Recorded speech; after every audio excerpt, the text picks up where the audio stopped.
I'm gonna shout it out. I believe in Jesus. Hebat semuanya anak-anaknya. Mau menyiapkan hati untuk datang beribadah bersama-sama ini ya. Wah, anak-anak hebat loh. Sudah memberikan pilihan yang baik mau beribadah hari ini. Oke, sekarang kita mau siapkan hati kita. Kita mau sama-sama berdoa ya. Siapkan hati kita dulu. Ayo, sama-sama. Yang baik. Dari mana? Dari mana? Panggil kakaknya. Kita mau ice breaking dulu adik-adik. Ya tunggu ya. Ya, dulu bersama Kak Angki. Kita panggil Kak Angki. Gimana? Halo. Halo kakak.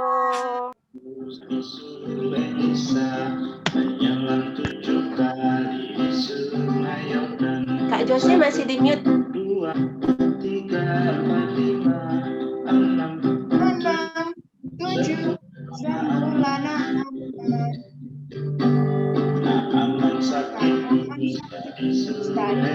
Elisa menyelam 7 kali ngayorkan 1, 2, 3, 4, 5, 6, 7 sembuhlah aman.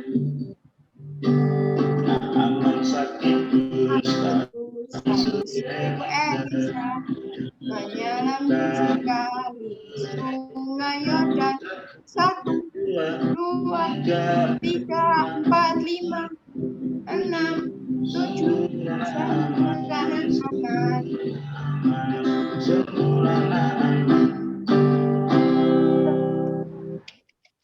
gampang kan lagunya adik-adik.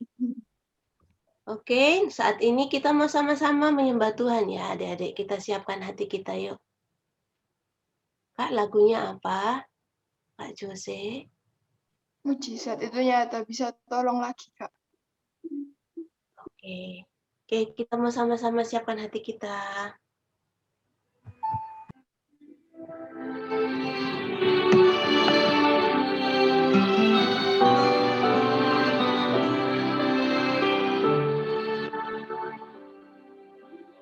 Tak terbatas kuasa-Mu Tuhan, semua dapat Kau lakukan.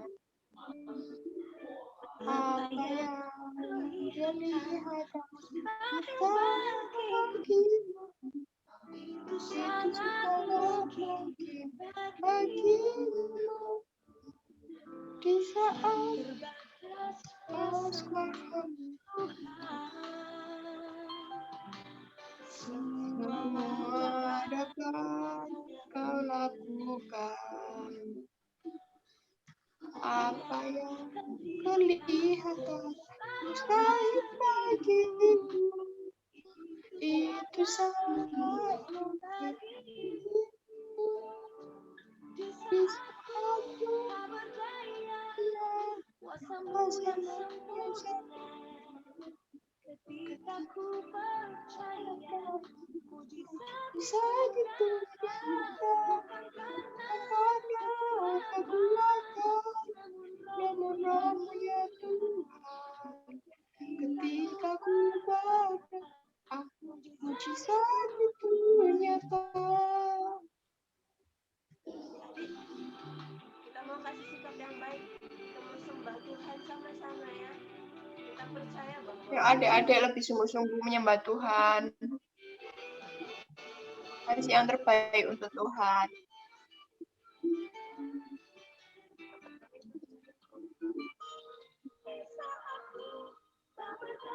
Tak berdaya kuasa-Mu yang sempurna.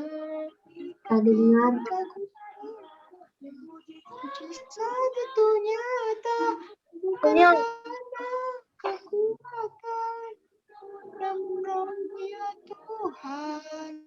Ketika ku mujizat itu nyata, berdoa mujizat itu nyata.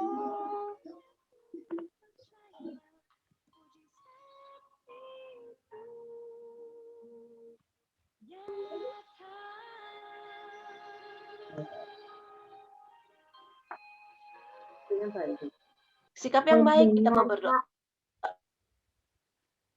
Tuhan, hari ini kami berterima kasih. Kami mau siapkan hati kami mau siapkan pikiran kami, dan kami mau siapkan semuanya Tuhan, hidup kami untuk mendengarkan firman Tuhan. Berkudus, urapi kami, supaya kami dapat mengerti dan melakukan firman-Mu. Memberkati Kakak Shirley Tuhan yang akan menyampaikannya, biar pengurapan-Mu Tuhan turun memenuhi Shirley. Terima kasih Tuhan Yesus. Kami mau katakan kami siap diberkati hari ini di dalam nama Tuhan Yesus yang siap diberkati Tuhan. Amin. Amin. Silakan Kak Shirley. Ya, oke. Shalom adik-adik. Suara Shalom. keras ya. Shalom. Ya. Oke. Hari ini kita mau belajar. Tadi lagunya itu sebenarnya untuk firman Tuhan. Nah, lagunya tadi siapa tokohnya? Siapa tadi? Nah, Aman ya. Nah, Kak Shirley nanti mau share. Nah, Aman itu siapa sih? Siapa yang tahu Aman? Panglima, Aman? kayak panglima ya? Apa? Panglima. Panglima? Panglima apa? Ya, Panglima Tentara. Amon. Tentara. Tentara kerajaan. Nah, ini sebentar. Jadi mau share-nya dulu ya. Nah, ini Naaman. Naaman itu seorang tentara Aram. Panglima Aram. Nah, Aram itu di mana sih? Termasuk Israel kah atau negara tetangganya? Nah, ini Aram, yang ini Israel. Nah, ini di tengah-tengahnya ini ada Sungai Yordan. Nah, kalau di Aram ini ibu kotanya Damsyik atau Damaskus. Kalau yang Israel ini Samaria. Besarnya. Aram ini dekat dengan Israel. Kalau di petanya ini dekat kan, nih Aram di sini, Israel di sini. Cuman berseberangan dibelas dengan Sungai Yordan. Nah, Aram ini dulu pernah ini musuhnya. Jadi Aram dengan Israel ini sebenarnya saling bermusuhan. Aram pernah melawan Israel dan orang Aram ini menawan beberapa orang, termasuk anak kecil, gadis. Nah, itu ditawan oleh orang Aram. Nah, si Naaman ini merupakan panglima. Kalau panglima itu berarti kepalanya tentara. Dia yang paling tinggi jabatannya dan dia ini disayang oleh raja Aram ya.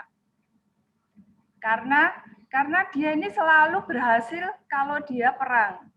Kalau perang dia selalu menang dan dia selalu disuruh apapun oleh rajanya, dia selalu melakukan dengan baik.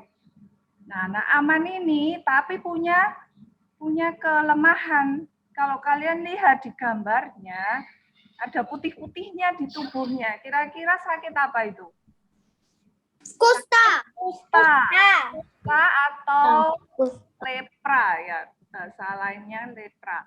Nah, kusta itu kenapa sih kok orang zaman dulu itu takut sama penyakit kusta? Penyakit kusta itu bisa menular. Terus, nah dia putih-putih. Sangat berbahaya. Kayak cacar. Kayak apa? Kayak cacar. Bukan kayak cacar. Jadi kusta itu di bagian tubuhnya itu lama-lama bisa putus satu-satu. Misalnya dia kena di tangan gitu. Tangannya nanti lama-lama bisa putus. Nah, jarinya tinggal 4. Terus nanti tiba-tiba bisa putus lagi 1. Jadinya tinggal 3. Atau mungkin di kakinya. Kalau yang sudah parah semua dalam tubuhnya, nah itu bisa merusak tubuhnya, hilang anggota tubuhnya. Nah, kira-kira ini sakitnya bukan sakit sembarangan, sakitnya Masih adakah sakitnya sampai saat ini? kenapa? Sakitnya sampai saat ini masih ada. Ya, sakitnya nggak enak, sakit kusta itu. Karena itu bisa mengganggu. Nah, si Naaman ini orang yang penting, tapi dia punya sakit kusta. Nah, akhirnya dia ini punya pembantu. Nah, ini gadis kecil ini orang Israel. Karena orang Aram kan pernah melawan orang Israel dan menawan beberapa orang, termasuk pelayannya yang gadis kecil ini, dia pelayannya Naaman. Dia tinggal di rumahnya Naaman. Dia tahu Naaman itu sakit kusta.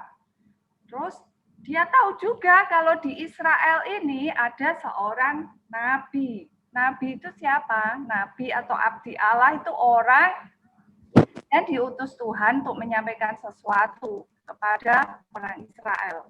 Nah, nabi itu Elisa. Nah, gadis ini tahu di Israel itu ada nabi. Kalau nabi dia pasti bisa berdoa dan dia bisa menyembuhkan. Akhirnya dia ngomong sama tuannya, dia ngomong sama nyonyanya. Ini kan istrinya Naaman. Dia ngomong, di Israel itu ada nabi. Coba ke sana dan minta bantuan supaya Tuhan itu bisa sembuh. Nah, akhirnya apa? Tuannya ini mendengar, dia datang ke raja. Nah, kenapa sih kalau raja harus saling memberitahu? Karena apa? Orang Aram dan Israel itu tadi kan musuhan ya. Jadi kalau orang mau datang ke negara musuhnya, dia harus izin. Nah, yang izinkan itu siapa? Rajanya. Jadi dia minta bantuan rajanya. Saya ini mau pergi ke Israel karena Israel itu ada nabi yang kemungkinan bisa nyembuhin saya. Jadi dia minta izin ke rajanya. Nah, oke, aku buat surat untuk Raja Israel. Jadi Raja Aram ini buat surat ke Raja Israel untuk minta izin kalau ini loh ada tentaraku yang sakit, aku mau minta tolong untuk dia ini bisa disembuhkan di Israel. Nah, ini rajanya juga baik, dia datang itu harus izin. Nah, akhirnya dia sampai ke Israel. Nah, rajanya Israel ini dia bingung. Orang sakit kok dikirim ke tempatku, memangnya aku ini apa? Nah, tapi Elisa mendengar, oh ini ada orang sakit, kirim aja ke tempatku. Nah, dia menyuruh orang untuk datang ke raja supaya Naaman datang ke tempat Elisa. Nah, ini akhirnya Naaman datang dengan membawa keretanya. Dia membawa keretanya itu isinya hadiah. Jadi kalau nanti dia bisa sembuh, dia mau kasih hadiah. Tapi ternyata waktu dia sampai di rumahnya Elisa, yang menyambut siapa? Bukan Elisa, tapi bujangnya. Ya, Gehasi, bujangnya, jadi pembantunya. Bayangkan, seorang tentara yang dihormati di negaranya, dia datang ke Israel mau cari nabi, yang nemui bukan nabi, tapi pembantunya. Sudah disuruh pembantunya yang keluar, dia cuma ngomong apa? Tuan silahkan mandi di Sungai Yordan 7 kali. Gak disuruh masuk, gak didoakan, gak dikasih nasihat atau ditemui, dia malah disuruh ke Sungai Yordan. Nah, kira-kira seorang tentara yang dia ditakuti, disegani di negerinya, disuruh mandi di Sungai Yordan, cuma disuruh mandi, nggak didoakan loh ini. Ini Elisa nggak menemui, yang nemui Gehasi. Nah, dia akhirnya apa? Marah-marah. Aku datang dari negeriku ke sini malah nggak disambut, tapi aku malah disuruh mandi. Mandi. Kenapa dia marah? Sungai Yordan itu sungai yang kotor. Nah, ini mungkin fotonya ini Sungai Yordan sekarang ya. Kalau dulu mungkin lebih kotor dari ini. Nah, dia disuruh mandi di sungai yang kotor. Dia protes, di negeriku itu sungainya bersih. Kenapa aku nggak disuruh mandi di negeriku aja? Tapi dia, ini sungai. Nah, ini kelihatan kotor sekali kan, Sungai Yordan. Nah, dia disuruh mandi di Sungai Yordan. Kalau mandi otomatis semua harus kecelup kan? Selama 7 kali. Dia celup selama 7 kali. Nah, dengan air kotor seperti ini, makanya Airnya dia butek. marah-marah. Iya, airnya kotor. Nah, kira-kira kita mau nggak kalau disuruh mandi di sini? Bukan sembuh, nanti malah sakit kulit. Kita bikinnya masih gitu kan? Nah, ini makanya Naaman marah-marah. Aku ini sakit kusta, kok disuruh mandi di sungai yang kotor. Nah, akhirnya dia pergi. Dia pergi marah-marah. Nah, tapi akhirnya ada pegawainya, ada pengawalnya datang. Tuan, ngapain marah-marah? Kalau Tuan itu disuruh melakukan yang besar, yang sulit, Tuan tuh pasti mau. Ini kan disuruh gampang mandi, cuma disuruh celup-celup di Sungai Yordan. Kenapa nggak dicoba? Nah, akhirnya Naaman mikir ya, iya ya, mandi itu kan gampang. Nggak disuruh pergi cari buah apa yang susah atau pergi ke gunung yang susah. Cuma disuruh mandi di Sungai Yordan. Jadi Sungai Yordan itu ada di Israel, pasti juga dekat tempat Elisa. Nah, dia akhirnya mikir, iya ya, kan cuman suruh mandi aja. Ya sudahlah. Akhirnya masuklah dia di Sungai Yordan. Dia celup sekali. Kok nggak ada perubahan? Sampai 2 kali, 3 kali, sampai 6 kali. Tetap aja. Dia sudah mau menyerah. Tapi dia ingat harus apa? 7 kali. Nah, akhirnya waktu dia masuk yang ke-7 kali, dia keluar. Dia lihat apa? Kulitnya sudah mulus. Iya, kustanya hilang semuanya. Dan bahkan kulitnya dibilang apa? Kulitnya jadi bersih seperti bayi. Kalau kulitnya bayi itu kan masih mulus sekali, masih bersih. Nah, jadi Naaman itu sembuhnya itu sembuh total, enggak cuman sembuh tangannya atau kakinya, badannya, tapi semua seluruh tubuhnya langsung sembuh. Waktu dia keluar 7 kali dia masuk di dalam air. Nah, akhirnya dia senang sekali kan. Wah, cuman celup-celup di sungai, walaupun kotor, ternyata sembuh. Akhirnya datanglah dia ke Elisa. Nah, akhirnya dia bilang apa? Ternyata di Israel ada nabi yang bisa menyembuhkan. Ada Tuhan di Israel. Karena itu dia memberikan persembahan ya. Dia bawa persembahan. Di Alkitab itu ditulis persembahannya itu 10 talenta perak. Dia bawa perak 10. Terus 6.000 sikal emas. 10 potong pakaian. Nah, banyak kan. Dia bawa semua itu, dia mau kasih ke Elisa. Ke Elisa. Tapi Elisa menolak. Elisanya nggak mau. Karena apa? Karena dia menolong bukan untuk terima hadiah, terima imbalan. Dia menolong karena dia utusan abdi Tuhan. Nah, makanya walaupun Naaman mendesak, ayo Elisa, ini terima kasih, ayo diterima, dia tetap nggak mau terima.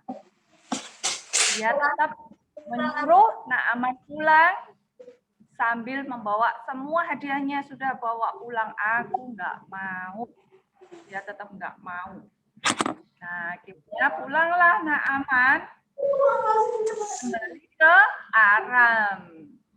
Tapi ini bujangnya Elisa, tadi namanya siapa? Gehazi. Nah, Gehazi ini tiba-tiba lari, dia mengejar Naaman.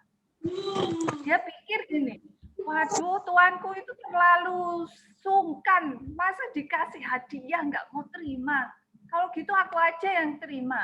Akhirnya dia kejar Naaman.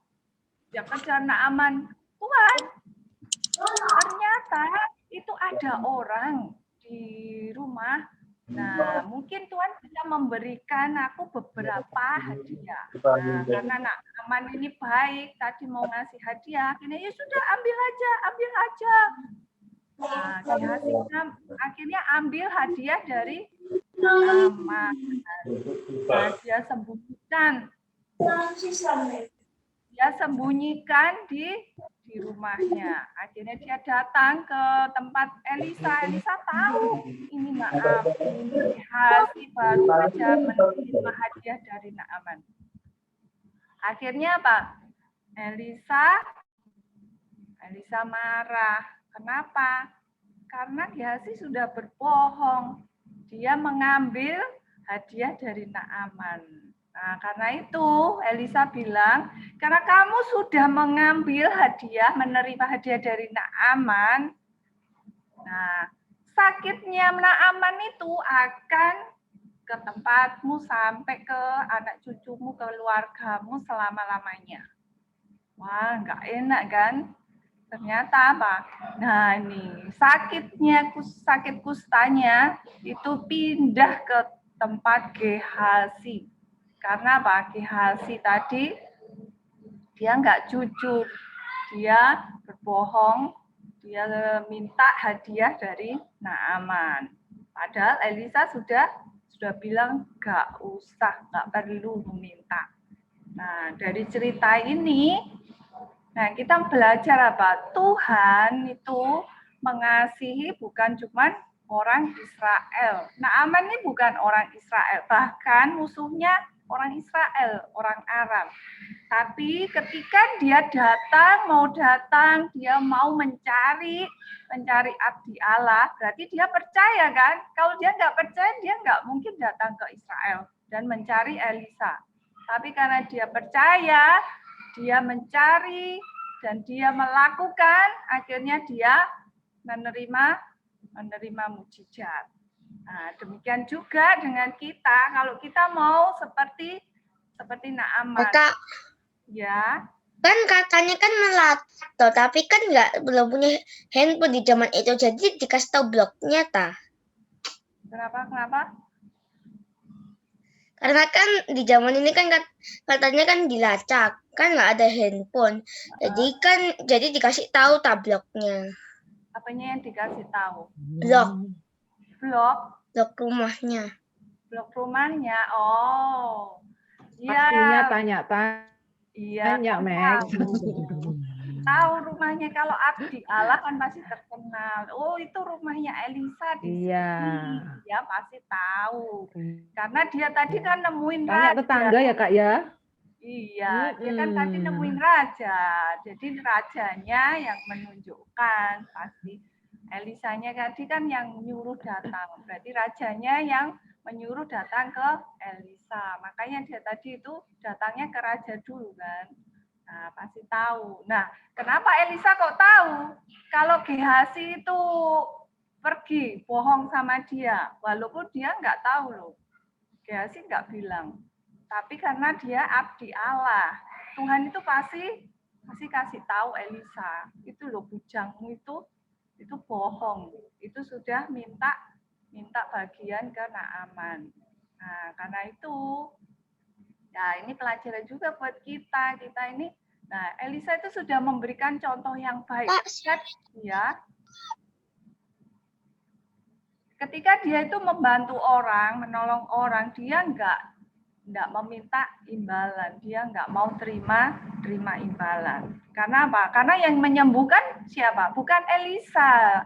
Yang menyembuhkan Tuhan.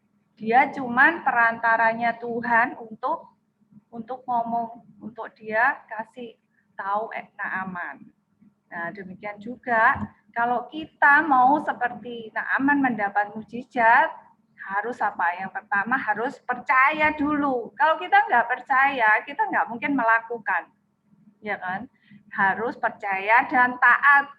Melakukan apa yang Tuhan mau. Kalau kita kepingin sesuatu, misalnya kita kepingin, aku kepingin pinter, aku kepingin juara, Kak. Bisa nggak Tuhan kasih? Bisa. Tapi kita harus apa? Kita harus percaya ya. Kita harus mintanya kepada siapa yang memberi hikmat, kepada Tuhan. Dan taat melakukan. Tuhan pasti suruh apa? Pasti Tuhan suruh kita belajar yang baik, jujur waktu kita sekolah.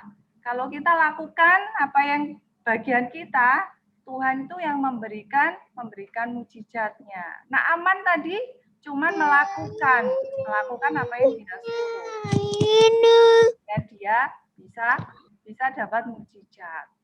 Nah, ini ayat hafalannya gampang sekali. Nah, ini Amsal 3. Mungkin ada yang mau baca Amsal 3 ayat 5a. Percayalah kepada Tuhan dengan segenap hatimu. Ya, 5a, jadi yang atas aja. Itu ayatnya pendek sekali. Semua pasti hafal. Ayo semuanya, percayalah kepada Tuhan dengan segenap hati. Kepada Tuhan dengan segenap hati. Nah, itu percaya kepada Tuhan itu enggak separuh-separuh, tapi apa? Segenap hati, berarti dengan sepenuh hati, dengan semua kepercayaan kita taruh kepada Tuhan. Percayalah kepada Tuhan. Ya, oke. Sudah hafal semua pasti. Amsal 3 ayat 5a semuanya hafal dan itu ditanam di dalam hati kita, di dalam pikiran kita supaya apa? Supaya ketika kita ini menghadapi sesuatu, kita ingat Amsal 3 ayat 5a. Percayalah kepada Tuhan. Itu percayalah kepada Tuhan bukan titik ya, dengan segenap hatimu. Jadi ada segenap hati. Bukan cuma percaya, kalau percaya sama Tuhannya separuh. Percaya ya sudah dikasih ya sudah, enggak ya sudah, Tuhan tolong ya enggak apa-apa. Bukan, tapi kalau dengan segenap hati berarti kita ini percayanya itu sudah penuh. Tuhan mau lakukan apapun, terserah Tuhan. Tapi kita ini memberikan kepercayaan kita ini kepada Tuhan. Nah, mungkin nanti kalau ada yang mau sharing bisa di breakout room. Nah, kita mau tutup dulu firman-nya hari ini. Oke. Kita berdoa dulu ya. Amsal 3 ayat 5a ini buat ayat hafalan besok. Ya. Ini nggak perlu dihafalin, kalian baca ini sudah langsung hafal. Aja hafal, Kak. Iya, dibaca aja langsung hafal kan, makanya pendek. Ya oke, sekarang kita mau berdoa. Nanti kita mau sharing di breakout room. Kalian mungkin ada yang mau sharing. Pertolongan Tuhan, karena aku ini percaya sama Tuhan, Kak. Jadi aku ini dapat pertolongan. Nah, mungkin nanti kalian bisa sharing. Oke, sekarang kita mau tutup dulu. Kita mau berdoa. Terima kasih Tuhan buat kebenaran firman-Mu. Kami mau belajar Tuhan, melakukan apa yang Tuhan mau dalam hidup kami. Kami mau percaya dengan segenap hati kami. Kami mau taat melakukan apa yang Tuhan inginkan. Terima kasih Tuhan, berkati setiap kami, setiap anak-anak-Mu, supaya mereka semakin bertumbuh dan mengerti akan kebenaran firman-Mu. Di dalam nama Yesus, kami mau melanjutkan ibadah kami Tuhan. Haleluya, amin. spotlight. Jadi pembagiannya adalah pertama kita mau berdoa buat mama papa kita, orang tua kita. Siapa yang mau berdoa buat mama papa? Evan, oke, berdoa buat mama papa ya.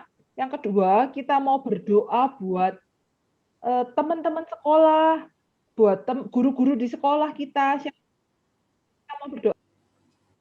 Oke, siapa? Oh, Ricci yang mau berdoa buat teman-teman sekolah dan guru-guru sekolah. Yang ketiga, kita mau berdoa buat teman-teman di sekolah minggu, guru-guru di sekolah minggu. Siapa yang mau berdoa? Saya, Saya, ini siapa? Fani. Sorry, Fani. Fani Zhao. Ini yang mau berdoa tadi yang ini Cece Fani dulu, Cece Fani kelas 4 ya. Cece Fani kelas 4 dulu ya, Fani ya. Minggu depan Fani Zhao minggu depan ya. Nah, kalau gitu tinggal yang keempat Jonathan ya. Jonathan berdoa buat Surabaya, bangsa Indonesia, buat Bapak Presiden, buat mungkin ya kita nggak tahu ya, mungkin ada kayak Naaman, siapa yang sakit, pemimpin pemerintah atau apa, berdoa bangsa ini supaya bangsa ini diselamatkan Tuhan, supaya corona lepas dari bangsa ini. Oke? Siap semuanya. Urutannya jadi tadi pertama Evan berdoa, kedua Ricci berdoa untuk teman-teman sekolah dan guru-guru sekolah, ketiga Fani berdoa untuk guru-guru sekolah minggu dan teman-teman sekolah minggu, keempat Jonathan untuk bangsa, negara, dan kota Surabaya. Oke, siap berdoa semuanya. Lipat tangan, tutup mata, dan berdoa. Semuanya tutup mata, berdoa yuk. Silahkan, Van. Tuhan, sekarang kami selesai beribadah. Kita sudah belajar tentang Naaman.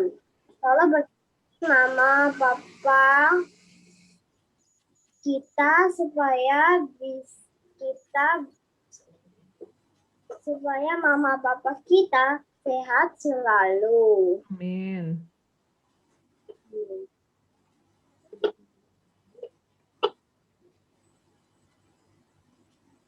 Terima kasih. Silakan, Ricci. Tuhan, sekarang kami mau mendoakan sekolah. Berkati teman-teman yang sedang ulangan. Berkati teman-teman sekolah supaya sehat selalu dan